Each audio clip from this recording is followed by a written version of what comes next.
Jai Hind friends, welcome to Kalyani IAS Academy. In this lecture we will study nervous system. Now start the lecture and understand what is nervous system. See, the body of organism consists of different tissues as well as organs, and there must be system to control and coordinate these organs to perform physical activities as well as metabolic activities. For an example, if we have to run, then there must be a coordination between our minds, eyes, hands as well as legs. Only then we would be able to run very fast and we would be able to jump and do another physical activities. In the same way, there are different metabolic activities और इनकी functioning के लिए भी organs के बीच में coordination होना चाहिए. साथ ही साथ this control and coordination is also important for the survival of these organisms, right, to react the stimuli और changes which are occurring in the environment. For an example, temperature, right, temperature increasing or coldness is increasing, right, there is a rain. और यदि temperature increase हो रहा है और यदि उस organism की बॉडी टेम्परेचर को अडॉप्ट नहीं कर पाती है, वियर नहीं कर पाती है, then this organism needs to move from this place, only then ही कैन सर्वाइव, राइट. तो इस तरीके से एनवायरनमेंट में जो भी चेंजेस हैं या जो भी स्टिमुली है उसको रिएक्ट करने के लिए भी एक नर्वस सिस्टम या एक कंट्रोल एंड कोऑर्डिनेशन के लिए क्या होना चाहिए, सिस्टम होना चाहिए, ताकि ऑर्गेनिजम्स क्या कर सकें, सर्वाइव कर सकें. तो जितने भी लिविंग ऑर्गेनिज्म हैं उनमें ऑर्गन्स के कंट्रोल एवं कोऑर्डिनेशन के लिए एक सिस्टम पाया जाता है, राइट, जिसको ही क्या कहा जाता है, नर्वस सिस्टम कहा जाता है. और नर्वस सिस्टम ही उन ऑर्गेनिजम्स के ऑर्गन्स को कंट्रोल करता है, साथ ही साथ कोऑर्डिनेट करता है, जिसकी वजह से ही वो फिजिकल एक्टिविटीज़ या मेटाबॉलिक एक्टिविटीज़ को फंक्शन कर पाते हैं. साथ ही साथ इन्वायरमेंट में जो भी चेंजेस हैं या जो भी स्टिमुली हैं उससे रिएक्ट करके अपने आप को सर्वाइव कर पाते हैं, राइट. अब अगर हम यहां पर देखें तो 5 नंबर में अगर नर्वस सिस्टम का इंपॉर्टेंस पूछा जाए, what is the importance of nervous system in organisms, तो हम यहां पर ये आंसर अच्छे से लिख सकते हैं, राइट. सो सीधा 5 मार्कर का क्वेश्चन यदि पूछा जाए, what is the importance of nervous system in organisms, मैं यहां पर ह्यूमन की बात नहीं कर रहा हूं, सभी ऑर्गेनिजम्स की बात कर रहा हूं.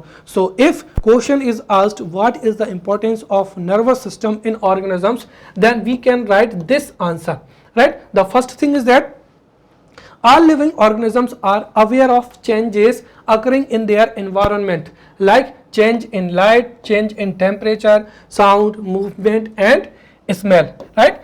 When it comes to the survival of any living organism, it depends on how well they react to stimuli or changes, right. क्योंकि अगर टेम्परेचर इंक्रीज हो रहा है या वहां पर स्मेल है या वहां पर लाइट है और उनकी बॉडी जिस इन्वायरमेंट के लिए सूटेबल है, राइट, उसको एडाप्टेशन के लिए या उसको रिएक्ट करने के लिए उनको क्या करना पड़ेगा, उस प्लेस से मूव करना पड़ेगा या उस इन्वायरमेंट से दूसरे इन्वायरमेंट में क्या करना पड़ेगा, जाना पड़ेगा, तभी जाकर वो क्या होंगे, सर्वाइव कर पाएंगे. तो इस तरीके से faster response to stimuli means better chances of survival, right. तो इस तरीके से अगर हम देखें तो एक तो सर्वाइवल के लिए भी यहाँ पर क्या है, नर्वस सिस्टम जो है इंपॉर्टेंट होता है. साथ ही साथ अगर हम देखते हैं तो जो जितने भी डेवलप्ड ऑर्गन्स हैं, स्पेशली जो मल्टी सेलुलर ऑर्गन्स हैं, उनमें डिफरेंट ऑर्गन्स को कम्युनिकेट करने के लिए अगर cell to another cell communication होगा तो वो काफ़ी क्या होगा, स्लो होगा और इनसफिशिएंट होगा. और इस वजह से वो अपने स्टिमुली और जो चेंजेस हैं उनको अगर रिएक्ट नहीं कर पाएंगे तो वो सर्वाइव नहीं कर पाएंगे. इसीलिए मल्टी ऑर्गेनिजम्स में एक सिस्टम पाया जाता है, राइट, जो कि जो जितने भी स्टिमुली हैं या चेंजेस हैं उनके लिए रिएक्ट कर सके, और उस सिस्टम को ही क्या कहा जाता है, नर्वस सिस्टम कहा जाता है. तो in the same way we can say that कि जो नर्वस सिस्टम है वो ऑर्गेनिजम्स के सर्वाइवल के लिए क्या होता है, इंपॉर्टेंट रोल प्ले करता है, राइट। तो इस तरीके से हमारा आंसर कंप्लीट होता है। इसमें हम यहाँ पर फर्स्ट पॉइंट, सेकंड पॉइंट और जो थर्ड पॉइंट है उसको क्या कर सकते हैं, मेंशन कर सकते हैं, राइट। तो इस तरीके से हम उत्तर लिखेंगे, all living organisms are aware of the changes occurring in their external environment like changes in light, temperature, sound, movement and smell, right? When it comes to the survival of any living organism, it depends on how well they react to stimuli or changes in their environment. Faster response to stimuli means better chances of survival. In this way, for the survival of the organisms, nervous system is required, right? और वो nervous system जो है वो भी जो है nervous system जो है फास्टर कम्युनिकेशन के लिए भी क्या होता है, रिक्वायर्ड होता है, क्योंकि जो मल्टी सेल्यूलर ऑर्गेनिजम्स हैं उनमें अगर सेल टू सेल क्या होगा, कम्युनिकेशन होगा। So one cell to another cell is actually slow and insufficient for multi cellular organisms, therefore there must be a specialized system in multicellular organisms which could instantly transfer electrical signals from one part of the body to another so that they could survive in the external environment. साथ ही साथ अगर हम human के regarding देखें तो humans के लिए ह्यूमंस जो है कई प्रकार की फिजिकल एक्टिविटीज़ को भी क्या करते हैं, फंक्शन करते हैं। तो उन सभी एक्टिविटीज़ की फंक्शनिंग के लिए भी जो है नर्वस सिस्टम रिक्वायर्ड होता है, राइट, जो कि ऑर्गन्स को कंट्रोल्स करता है, ऑपरेट्स करता है और उन ऑर्गन्स के बीच में कोऑर्डिनेट करता है ताकि जितने भी ऑर्गन्स हैं वो किसी एक प्रॉपर फिजिकल एक्टिविटी को या मेटाबॉलिक एक्टिविटी को जो है कर सके। वहीं पर जो ह्यूमन का नर्वस सिस्टम है वो सबसे ज़्यादा क्या माना जाता है, डेवलप्ड माना जाता है। तो ह्यूमंस में जो नर्वस सिस्टम है वो थिंकिंग के लिए, अंडरस्टैंडिंग के लिए, राइट, रिमेम्बरिंग का क्या करता है, रिमेम्बरिंग के लिए रिस्पॉन्सिबल होता है। इसके साथ ही वह डिफरेंट ऑर्गन्स की एक्टिविटी को कोऑर्डिनेट करता है, साथ ही साथ बैलेंस भी बनाए रखता है, राइट, ताकि सभी जो फंक्शंस हैं या सभी ऑर्गन्स जो है प्रॉपर तरीके से कार्य कर सकें, राइट। तो ये दो पॉइंट किसके लिए हो जाएंगे, स्पेशली ह्यूमंस के लिए। अगर हम पूछें कि what is the importance of nervous system in humans, तो हम दो लाइन से यहाँ पर लिख सकते हैं, right, the human system is required, right, the nervous system is required to control, operate and coordinate the functions of different organs in the human body.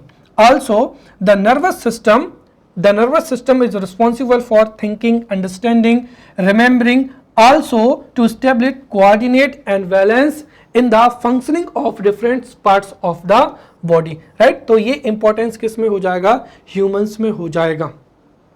अब अगर हम देखें तो ह्यूमंस में जो नर्वस सिस्टम है वो किससे मिलकर बना होता है, तो स्पेशल टाइप ऑफ सेल से मिलकर बना होता है जिनको क्या कहते हैं, नर्व्स कहते हैं। तो the nervous system is a network of specialized types of cells, right, whose function is to recognize and receive information in the sensory organs and react on the basis of this information.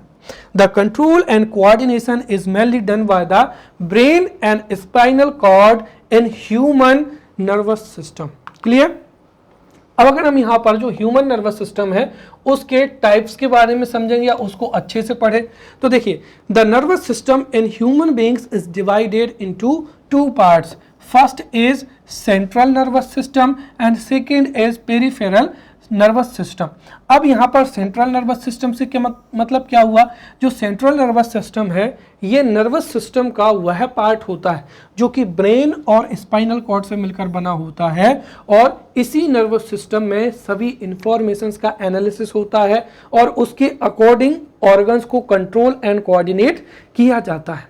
अब जो भी analysis या जो भी decision central nervous system के द्वारा लिए जाते हैं उनको पेरिफेरल नर्वस सिस्टम के द्वारा इंप्लीमेंट किया जाता है, क्योंकि पेरिफेरल जो नर्वस सिस्टम है वो नर्व से मिलकर बने हुए होते हैं। तो इस तरीके से whatever information be receive through our eyes, right, skin, right, nose, right, ears, right, तो सुनने के द्वारा, देखने के द्वारा, सूंघने के द्वारा, टेस्ट के द्वारा या स्किन के जो भी हमें सेंस महसूस होता है उसके द्वारा जो भी हमको इन्फॉर्मेशन मिलती है, राइट, उसको प्रोसेस करके एनालाइज करने का कार्य जो है वो हमारे ब्रेन के द्वारा और स्पाइनल कॉर्ड के द्वारा किया जाता है, और जो फाइनल डिसीजन होता है जिससे हमको कोई भी एक्टिविटी को फंक्शन करना होता है वो इस नर्व्स के द्वारा डिफरेंट ऑर्गन्स तक पहुंचाई जाती हैं, right. So in this way the nervous system in human beings is divided in two parts. First is central nervous system, which is consist of brain and spinal cord, and second peripheral nervous system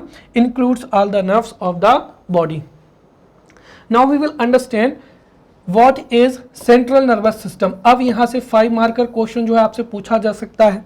clear? जब भी आप exam में लिखें तो आप ये याद रखें कि आपसे ह्यूमन नर्वस सिस्टम पूछा गया है, या फिर केवल और केवल नर्वस सिस्टम पूछा गया है, या आपसे जो है सेंट्रल नर्वस सिस्टम लिखा गया है। तो ये जो तीनों के तीनों वर्ड्स हैं, ये तीनों के तीनों क्या हैं? अलग अलग हैं। अगर आपसे केवल और केवल पूछा जाए what is nervous system and what is the importance of nervous system, then आपको ये मानकर चलना है कि आपको केवल और केवल ह्यूमन के बारे में नहीं लिखना है, बल्कि ह्यूमन एवं ऑर्गेनिजम्स में जो नर्वस सिस्टम पाया जाता है उसके इंपॉर्टेंस को आपको बताना है, राइट। यदि आपसे ह्यूमन नर्वस सिस्टम पूछा जाए तो ह्यूमन नर्वस सिस्टम को डिफाइन करते हुए ह्यूमंस में उसका क्या फंक्शन है उसको लिखना है, और यदि आपसे केवल और केवल सेंट्रल नर्वस सिस्टम पूछा जाए ह्यूमंस में तो उसका उत्तर जो है हम आगे जाकर ब्रेन और स्पाइनल कॉर्ड के बारे में जो है हम यहाँ पर पढ़ेंगे।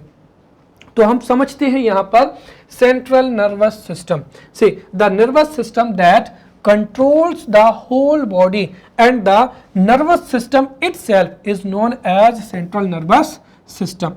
It controls and regulates various functions of the body. Also the brain और जो spinal cord है वो क्या बनाते हैं? जो है central nervous system को बनाते हैं। Clear? तो the nervous system that controls the whole body, right? And the nervous system itself, उसको ही सेंट्रल नर्वस सिस्टम कहा जाता है, जो कि स्पाइनल कॉर्ड और ब्रेन से मिलकर बना हुआ होता है। And this controls and regulates various functioning of the body.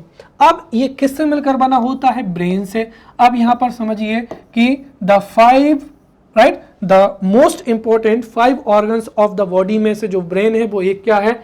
एक है। इसलिए हमको ब्रेन क्या है, ब्रेन के कितने पार्ट्स होते हैं, ब्रेन के किस पोर्शन का या किस पार्ट का क्या रोल होता है, उसको हमको बहुत अच्छे से यहाँ पर समझना है।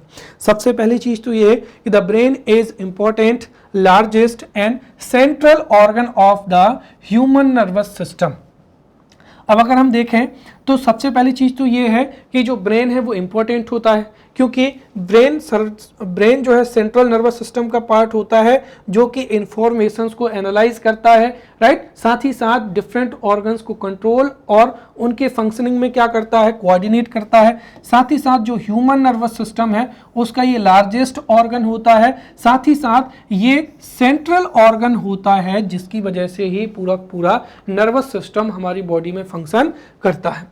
Brain is the control unit of the nervous system which helps us in discovering new things, right? Remembering, understanding, making, right? Decisions and a lot more. तो जो माइंड है या ब्रेन है उसके द्वारा ही क्या किए जाते हैं, right?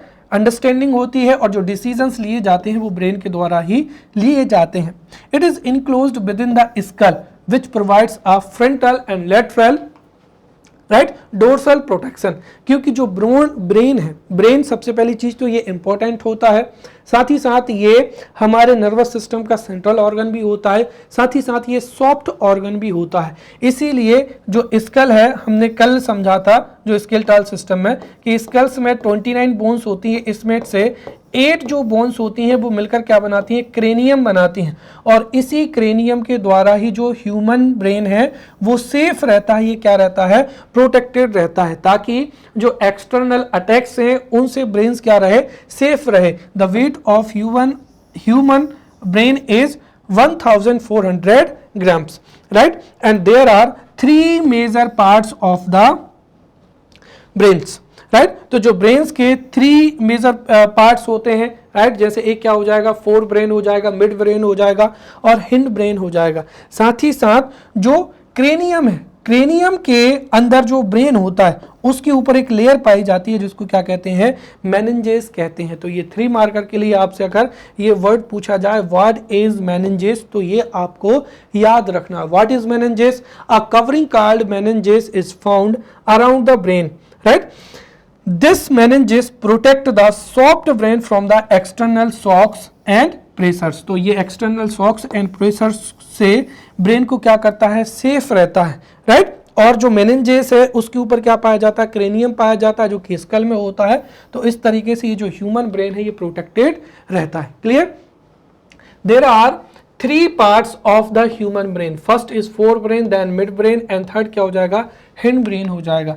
If this question is asked as a 11 marker question, right?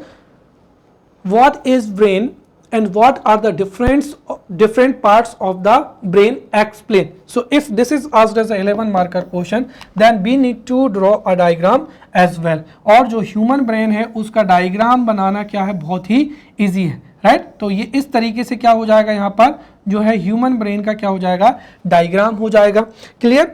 अब देखिए मैंने आपको पहले भी बता दिया है कि it is not required to draw a beautiful diagram, but आपको कौन सा बॉडी पार्ट कहाँ पर है ये बिल्कुल एक्यूरेटली क्या होना चाहिए, पता होना चाहिए, राइट? जैसे मैं यहाँ पर ये जो बना रहा हूँ तो मुझे पता है कि ब्रेन है, ब्रेन के ऊपर एक लेयर पाई जाती है और उसको क्या कहते हैं, मेनिंजेस कहते हैं। और जो मेनिंजेस होती है वो इसको क्या करती है, प्रोटेक्ट करती है, राइट? तो ये क्या हो जाएगी, यहाँ पर जो है मेनिंजेस की लेयर हो जाएगी। तो ये मेनिंजेस की लेयर है जो कि ह्यूमन ब्रेन के ऊपर पाई जाती है। एक क्या होती है, कवरिंग होती है, राइट? सो अब अ covering which is called meninges, right, found on the brain. तो जो ब्रेन है, ब्रेन पर, राइट, तो ये क्या हो जाएगी, यहाँ पर मेनिंजेस हो जाएगी, मेनिंजेस, राइट? सो हमने अभी देखा था a covering called meninges is found around the brain and this meninges protect soft brain from the external shocks and pressures, right? तो ये क्या हो जाएगी, यहाँ पर मेनिंजेस हो जाएगी। Now we have also understood that there are 3 parts of this human brain, right? तो यहाँ पर एक स्ट्रक्चर इस तरीके का पाया जाता है जो कि हाइपोथैलेमस कहलाता है, राइट? फिर यहाँ पर अगर हम देखें तो ये जो पूरा का पूरा यहाँ पर जो पूरा पोर्शन है ये इस तरीके से ये जो है ये मिड ब्रेन कहलाता है। और इसके यहाँ पर ये जो इस तरीके से जो पूरा जो बादल जैसी रचना पाई जाती है, लाइक अ क्लाउड, ये क्या हो जाएगी, राइट? दिस इज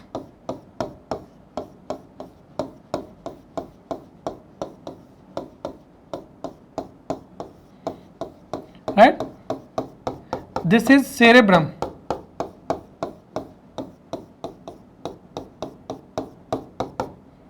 ये क्या हो जाएगा यहाँ पर, right? This is the portion of, ये सेरेब्रम हो जाएगा। तो जो सेरेब्रम है ये किस पार्ट का भाग होता है, अगर मैं आपको बताऊं तो जो 4 ब्रेन है, 4 ब्रेन में एक तो सेरेब्रम हो जाएगा एंड डाइएन्सेफ्लॉन हो जाएगा। तो एक क्या हो जाएगा यहाँ पर, सेरेब्रम हो जाएगा, राइट?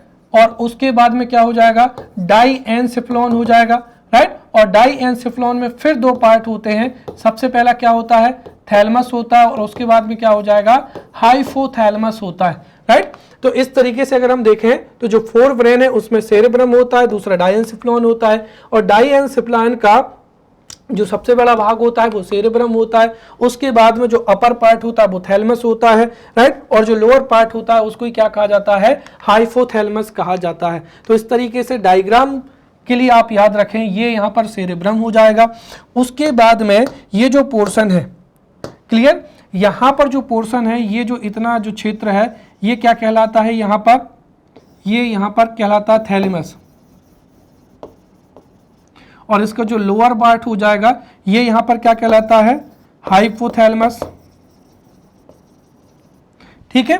उसके बाद में जो ये वाला जो पोर्शन है, ये यहाँ पर जो पोर्शन है, ठीक है, ये क्या हो जाएगा, यहाँ पर मिड ब्रेन हो जाएगा। क्या हो जाएगा, मिड ब्रेन हो जाएगा। उसके नीचे जो भी भाग आता है उसको ही क्या कहते हैं, हिंड ब्रेन कहते हैं। और हिंड ब्रेन के भी फिर क्या होते हैं, 2 पार्ट होते हैं, राइट? इस तरीके से एक तो ये पूरा जो है पार्ट हो जाएगा, यहाँ पर ये इस तरीके से पाया जाता है, ठीक है। तो ये क्या हो जाएगा, यहाँ पर सेरिबेलम हो जाएगा। क्या हो जाएगा, cerebellum, right. So this is called cerebellum, जो कि इस तरीके से यहाँ पर एक जो है स्ट्रक्चर पाया जाता है, और ये क्या कहलाता है, यहाँ पर सेरिबेलम कहलाता है, जो कि एक इंपॉर्टेंट क्या होता है, पोर्शन होता है इस तरीके से।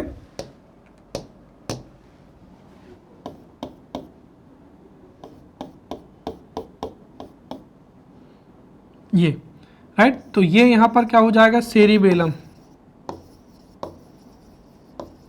राइट। और उसके नीचे का जो पार्ट्स हो जाएगा, राइट, उसके नीचे का पार्ट जो है अगर हम देखें तो यहां पर जो हिंड ब्रेन है उसमें क्या हो जाएगा, मेड्यूला ऑब्लिगेंटा हो जाएगा, और सबसे नीचे क्या कहलाएगा, पोन्स कहलाएगा, राइट। तो यहां का जो पोर्शन हो जाएगा ये क्या कहलाएगा, मेड्यूला ऑब्लिगेंटा, मेड्यूला ऑब्लिगेंटा। और उसके बाद में सबसे नीचे क्या हो जाएगा, पोन्स हो जाएगा, क्लियर। और यहाँ पर एक जो है रॉड टाइप रचना पाई जाती है, जिसको क्या कहा जाता है, ये जो यहाँ पर है, जो सबसे लास्ट वाला पोर्शन होता है, राइट, ये जो इस तरीके से संरचना पाई जाती है, इसको ही क्या कहा जाता है, स्पाइनल कॉर्ड कहा जाता है। क्या हो जाएगा, ये हो जाएगा यहाँ पर स्पाइनल कॉर्ड, ये स्पाइनल कॉर्ड हो जाएगा।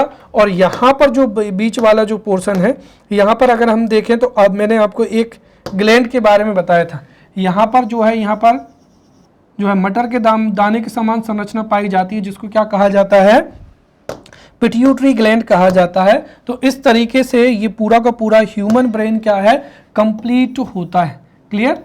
तो इस तरीके से हम यहाँ पर बहुत अच्छे से समझ चुके हैं। अगर हम देखें, so there is a covering which is known as meningitis which is found around the mind और अराउंड द ब्रेन, राइट, जो कि ब्रेन को क्या करती है, प्रोटेक्ट करती है। There are 3 parts of human brain. First is fore brain, जिसके 2 भाग होते हैं, सेरेब्रम, और दूसरा क्या हो जाएगा, डायनसेफ्लॉन। डायनसेफ्लॉन का जो ऊपर वाला पोर्शन है उसको क्या कहा जाता है, थैलेमस, और नीचे का क्या हो जाएगा, हाइपोथैलेमस हो जाएगा। जो सेरेब्रम है, सेरेब्रम ही हमारी मेमोरी का सेंटर होता है, यही हमारी इंटेलिजेंस का क्या होता है, सेंटर होता है। तो हमारी मेमोरी का, थिंकिंग का, लॉजिक का, रीजनिंग का, साथ ही साथ नॉलेज का जो सेंटर होता है वो क्या होता है, सेरेब्रम होता है। फिर उसके बाद में अगर हम देखें तो जो थैलेमस है, थैलेमस ही विभिन्न ऑर्गन से, डिफरेंट ऑर्गन से क्या करता है, इंफॉर्मेशन को रिसीव करता है। वहीं अगर हम देखें तो जो हाइपोथैलेमस है, हाइपोथैलेमस हमारे स्लीप का या जो बॉडी टेम्परेचर है या फिर ब्लड प्रेशर है उसको क्या करता है, कंट्रोल करता है। तो जो मिड ब्रेन है ये हमारी साइट के लिए क्या करता है, साइट के लिए या देखने के लिए हमको जो है इम्पोर्टेंट या साइट में इम्पोर्टेंट रोल प्ले करता है। वहीं जो हिंड ब्रेन है इसमें एक तो क्या हो जाएगा, यहाँ पर सेरेबेलम हो जाएगा, और जो सेरेबेलम है ये सेरेबेलम किसकी, हमारी हार्ट बीट को कंट्रोल करता है। साथ ही साथ this is required for balance, right, हमारी बॉडी बैलेंस कर पाती है या डिफरेंट जो पोस्चर्स को हम क्या करते हैं, कंट्रोल कर पाते हैं। जैसे मैं यहाँ पर झुका हूँ तो ये हमारी बॉडी की मूवमेंट को बैलेंस बनाए रखता है, राइट, उसके लिए सेरेबेलम हो जाएगा। उसके बाद में अगर हम देखें तो जो मेड्यूला ऑब्लिगेंटा हो जाएगा, तो मेड्यूला जो ऑब्लिगेंटा है ये इसका सबसे महत्वपूर्ण कार्य होता है हार्ट बीट को क्या करना, कंट्रोल करना। तो इस तरीके से यदि आपने इस लेक्चर को बहुत अच्छे से स्टडी कर लिया है तो डेफिनेटली आप इसको 5 मिनट में क्या करते हैं, रिवाइज कर सकते हैं। तो ये मैंने आपको पूरे लेक्चर का क्रक्स समझाया है। अब इसमें कौन कौन से पार्ट्स होते हैं उनको आप एक एक करके समझिए, राइट। तो सबसे पहली चीज तो यहाँ पर आप ये डायग्राम बनाना सीख लें। अगर 11 मार्क का क्वेश्चन पूछा जाता है regarding human brain, then you need to find this, you need to draw this diagram, right. और उसमें बस आपको ये पता होना चाहिए कि कहाँ पर सेरेब्रम है, कहाँ पर सेरेबेलम है, कहाँ पर मेड्यूला ऑब्लिगेंटा, दैट्स इट्स, राइट। तो human brain is divided into 3 parts. First is fore brain, right. What is forebrain? Forebrain makes up the 2/3 part of the brain, which means that forebrain is the largest part of the human brain. So forebrain makes up 2/3 of the brain, and it is divided into 2 parts. It is divided into 2 parts. First is cerebrum, then second is diencephalon. First is cerebrum. Cerebrum is the largest part of the human brain and it comprises 2/3 of the entire brain, right. तो अगर हम देखें तो जो cerebrum होता है वो सबसे बड़ा क्या होता है, पार्ट होता है। तो cerebrum is the largest part of the brain, cerebrum is the largest part of the brain and it comprises about 2/3 of the entire brain. It is the most developed part of the brain, यह brain का सबसे most developed part होता है।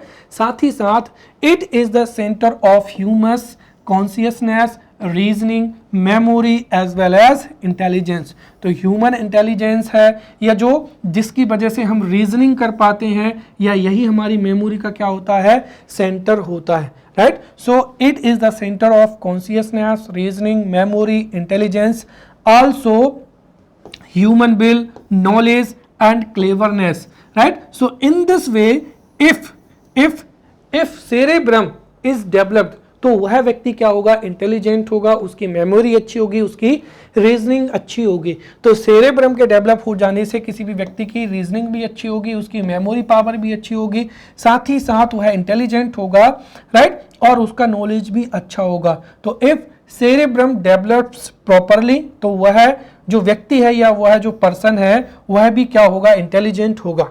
साथ ही साथ this cerebrum analyzes as well as coordinates the information received from the senses and the power to think as well as to understand something, and the motivation to do anything in human beings is obtained from the cerebrum। तो सोचने की, समझने की, साथ ही साथ the motivation to do any work, ये सब कुछ किससे obtained होता है, cerebrum से होता है, right। So therefore this is the most important portion of the human brain। Also it controls the function of other parts of the brain। इसीलिए जो सेरेब्रम है ये most important portion of the क्या होता है, ब्रेन होता है। Second हो जाएगा diencephalon, right. So diencephalon is a part of forebrain which has two parts. First is thalamus। See, the upper part of the thalamus is known as, right, the upper part of diencephalon, sorry, to the upper part of the diencephalon is known as thalamus, and the thalamus receives sensory impulses from the all parts of the body either directly or through spinal cord and from various part of the brain। तो इस तरीके से जो sensory impulses हैं या जिसको हम information कहते हैं, so this thalamus receives sensory impulses, right, either directly or through spinal cord, या जो other parts of brain है उनके माध्यम से, right, and these sensory information includes hearing, taste, sight and pressure as well। इसके साथ ही जो पीनियल ग्लैंड है, और हमने देखा था कि pineal gland is also known, right, जो है पीनियल ग्लैंड जो है, pineal gland is also known as the third eye of the Shiva, right, या इसको ही द प्लेस ऑफ सोल भी कहा जाता है, क्योंकि जो पीनियल ग्लैंड है इससे मेलाटोनिन हार्मोन निकलता है। तो पीनियल ग्लैंड जिससे मेलाटोनिन हार्मोन निकलता है, जो कि हमारी स्लीप के लिए, बायोलॉजिकल एक्टिविटीज के लिए क्या होता है, इंपॉर्टेंट होता है, राइट। वो किससे अटैच्ड होता है, इसी थैलेमस से अटैच्ड होता है। तो pineal gland is attached to this part and this gland secretes melatonin hormone, जो कि स्लीप के लिए और बायोलॉजिकल साइकिल में इंपॉर्टेंट रोल प्ले करता है, राइट। साथ ही साथ some centres of the thalamus play a role in memory, emotionality and cognition, right. तो इस तरीके से अगर हम देखें तो जो थैलेमस है वो डाईएनसेफ्लॉन का अपर पार्ट्स होता है, and the thalamus receives sensory impulses from all parts of the body. साथ ही साथ ये इसका जो कुछ भाग है वो मेमोरी के लिए, इमोशनैलिटी के लिए और कॉग्निशन में भी इंपॉर्टेंट रोल प्ले करता है, और इसी से ही पीनियल ग्लैंड जो है वो जुड़ी हुई होती है। नेक्स्ट हो जाएगा यहाँ पर hypothalamus. The lower part of diencephalon is known as hypothalamus and it controls many functions of the body, right, is of great importance in homeostasis हो जाएगा। तो जो होम्योस्टैटिस प्रोसेस है उसमें ये इंपॉर्टेंट रोल प्ले करता है, and it controls many functions, right. The hormones secreted bye it controls the secretory functions of the pituitary gland, and the pituitary gland is considered to be the master gland, क्योंकि जो pituitary gland है, pituitary gland से निकलने वाले जो hormones होते हैं वो अदर ग्लैंड से निकलने वाले हार्मोन्स को क्या करता है, राइट, ये उनको जो है एक तरीके से इंड्यूस करता है, प्रेरित करता है, राइट। और तो the hormones secreted by pituitary gland induces the hormones which are secreted by other glands. तो ये डायरेक्टली या इनडायरेक्टली अदर ग्लैंड्स को भी रेगुलेट करता है। और जो पिट्यूटरी ग्लैंड है ये किसके द्वारा रेगुलेट होती है, राइट। तो ये कंट्रोल होती है किसके द्वारा, हाइपोथैलेमस ग्लैंड के द्वारा। तो the hormone secreted bye hypothalamus, right, control the secretary function of the pituitary gland. इस तरीके से यह होम्योस्टैटिस में इंपॉर्टेंट रोल प्ले करता है। साथ ही साथ this contains centres of hunger, thirst as well as satiety, right, and body temperature, blood pressure, sleep, fertility, heartbeat, right, also controlled by it, right। तो मैंने आपको पहले ही बताया है कि जो 3 पार्ट हैं उसमें से जो सेरिब्रम होता है, cerebrum is the centre of memory, reasoning, consciousness, knowledge, will power as well, right. तो इसीलिए जो सेरिब्रम है वो ह्यूमन इंटेलिजेंस के लिए रिस्पॉन्सिबल होता है। जो थैलेमस है, थैलेमस का जो मुख्य फंक्शन है वो क्या है, बॉडी पार्ट से जो है इंपल्सेस को या इंफॉर्मेशन को गैदर करना। साथ ही साथ जो हाइपोथैलेमस है ये होम्योस्टैटिस में इंपॉर्टेंट रोल प्ले करता है। साथ ही साथ ये ब्लड प्रेशर के लिए, राइट, ब्लड प्रेशर के लिए, साथ ही साथ body temperature, blood pressure, right, इन सब का क्या होता है, सेंटर होता है। क्लियर। तो यहाँ पर body temperature, blood pressure, sleep, fertility, heart beat, hunger, thirst, इसका सेंटर कौन होता है, हाइपोथैलेमस होता है, right. Now we will study mid brain. So there are 2 parts of mid brain. First is corpora quadrigemina and this corpora quadrigemina controls the centre of sight as well as hearing. तो यह hearing और site का जो centre है वो क्या माना जाता है, कार्पोरा क्वाड्रिजेमिना। तो corpora quadrigemina is the control centre of the sight and hearing. Next हो जाएगा cerebral peduncle and cerebral peduncle connects other parts of the brain to the spinal cord. Now the third part, which is known as hindbrain, and the hindbrain has 3 parts. First cerebellum, then medulla oblongata, and third is pons. The first is cerebellum. See, cerebellum is the second largest part of the human brain.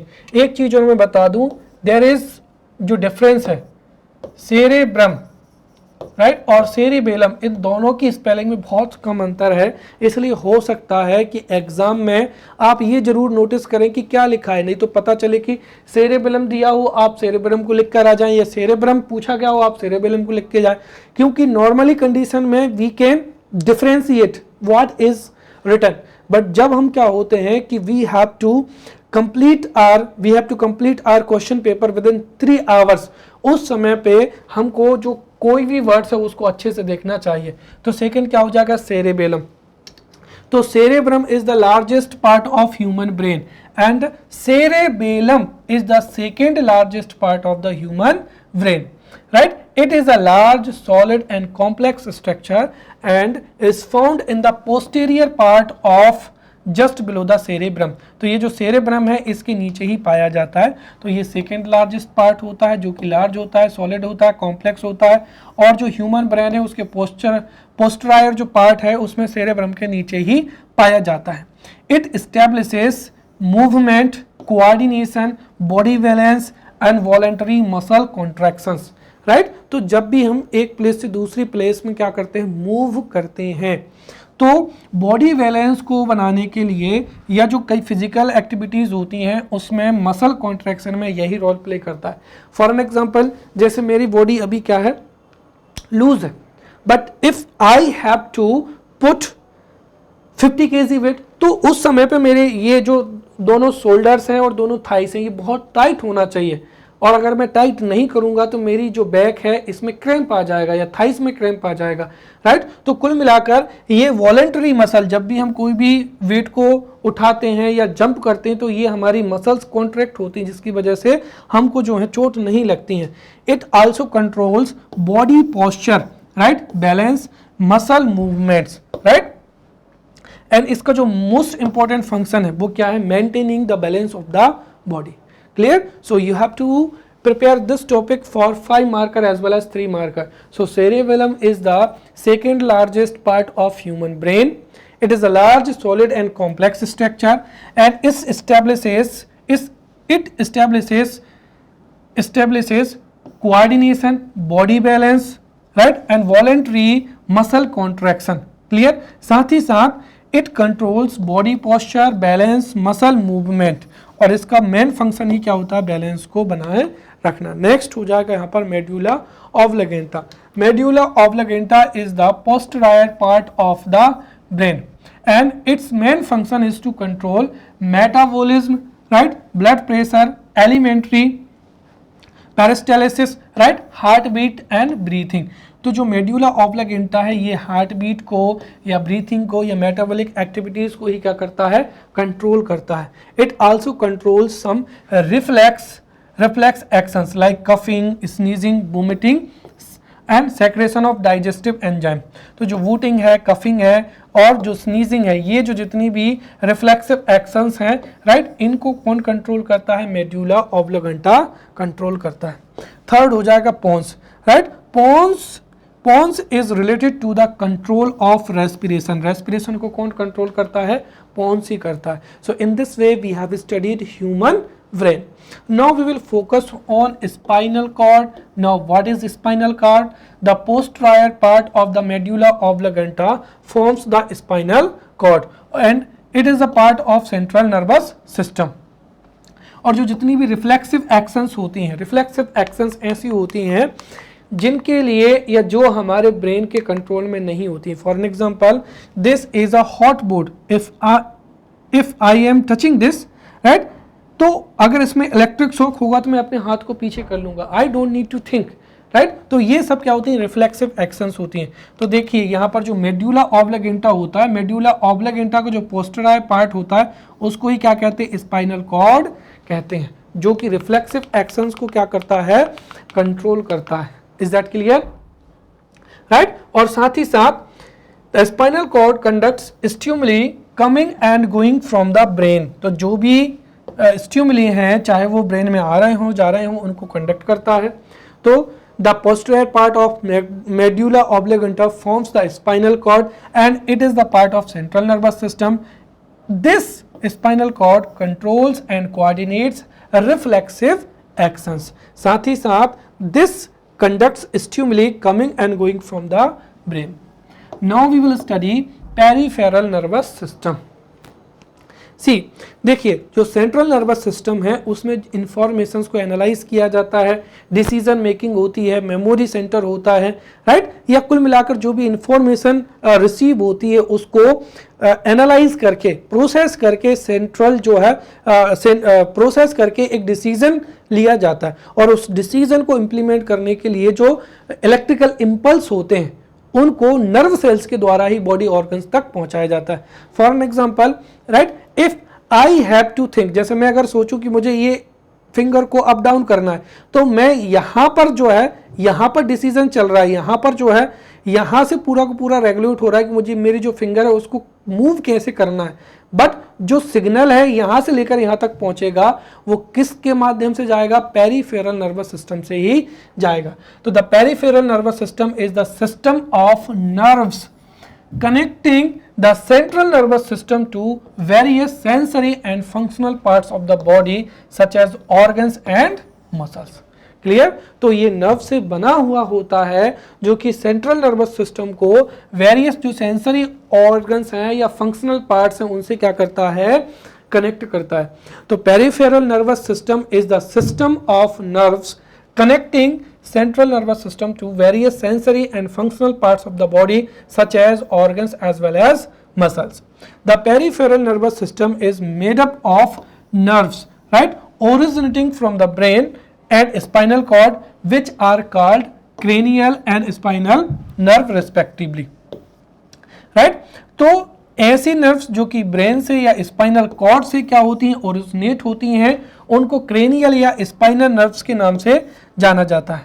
There are 12 pairs of cranial nerves. तो जो cranial से क्या होती हैं, originate होती हैं, उनको cranial nerves कहा जाता है, राइट। एंड द नंबर कितने होते हैं, तो there are 12 pairs of cranial nerves in humans and there are 31 pairs of spinal nerves in humans. The peripheral nervous system is divided into two parts. First is somatic nervous system and second is autonomic nervous system. What is somatic nervous system? The somatic nervous system carries stimuli, right? Stimuli from the central nervous system to the voluntary organs and smooth muscles of the body. Clear. तो जो somatic nervous system एक ऐसा nervous system होता है which carries stimuli from the central nervous system to voluntary organs and smooth muscles of the body. Second क्या हो जाएगा यहाँ पर, ऑटोनोमिक नर्वस सिस्टम। अब इसके नाम में ही क्या लिखा है, ऑटोनोमिक, मतलब ये एक तरीके से ये कुछ फंक्शंस को स्वयं से ही परफॉर्म करता है। तो the autonomic neural system is involved in involuntary actions, right, like regulation of physiological functions, जैसे जो डाइजेशन है, रेस्पिरेशन है या सेलिवेशन है, ये जो जितने भी इनवॉलेंट्री एक्शंस होते हैं, for an example voluntary I am teaching you, clear, voluntary I am teaching you, but involuntary मेरे अंदर मैं ब्रीथ भी कर रहा हूं, फिर मैंने जो भी खाया, right, whatever I ate वो डाइजेस्ट भी हो रहा है, राइट। तो voluntary I am teaching you और इनवॉलेंट्री मेरे अंदर कई मेटाबॉलिक एक्टिविटीज हो रही हैं। तो जो एटोनोमिक नर्वस सिस्टम होता है ये किस में इन्वॉल्व होता है, इनवॉलेंट्री एक्शंस में। So the autonomic neural system is involved in involuntary actions like regulation of physiological functions like digestion, respirations, right, salivation, right, etc. And it is self-regulating system which conveys the impulses from the central nervous system to the smooth muscles and involuntary organs, for an example heart, bladder and pupil, etc. Now we will focus on what are reflexive actions. अब reflexive actions क्या होते हैं, the analysis of stimuli received by senses take place in the brain itself. The actions controlled by the brain, उनको क्या कहा जाता है, voluntary actions कहा जाता है। For an example,